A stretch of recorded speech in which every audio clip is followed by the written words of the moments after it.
রাজ্য পুলিশের সহযোগিতায় পাঞ্জাব পুলিশ আগরতলা থেকে গ্রেপ্তার করল পাঞ্জাবের কুখ্যাত শুটার আদিত্য কাপুরকে। আজ ট্রানজিট রিমান্ডে ধৃত শুটার আদিত্য কাপুর ওরফে মাখনকে পাঞ্জাবে নিয়ে যাওয়া হয়েছে। 2025 সালের 15 ডিসেম্বর পাঞ্জাবের মোহালি শহরে 3 শুটার মিলে হত্যা করে রবি বালাচরি নামে এক ব্যক্তিকে। পাঞ্জাব পুলিশ ঘটনার তদন্তে নেমে পশ্চিমবঙ্গ থেকে গ্রেপ্তার করে 2 শুটারকে। তাদের দেওয়া তথ্য অনুযায়ী অপর শুটার আদিত্য কাপুর ওরফে মাখনকে ত্রিপুরা থেকে গ্রেপ্তার করা হয়। সে রাজ্যে এসে আত্মগোপন করে। পাঞ্জাব পুলিশের ডিএসপি রাজন কুমন্দর সিং জানান, ধৃত শুটার আদিত্য কাপুরকে পাঞ্জাবে নিয়ে যাওয়ার পর মোহালি আদালতে সোপর্দ করা হবে। वो हमारे सोहाना थाना पड़ता है मोहाली में।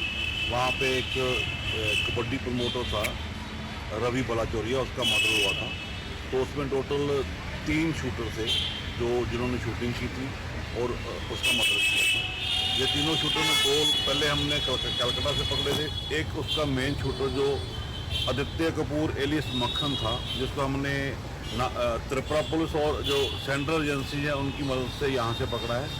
तो उसकी आज हमने अरेस्ट ली है, उसका ट्रांजिट मान लिया है और इसको जाकर हम मोहाली की कोर्ट में पेश करेंगे।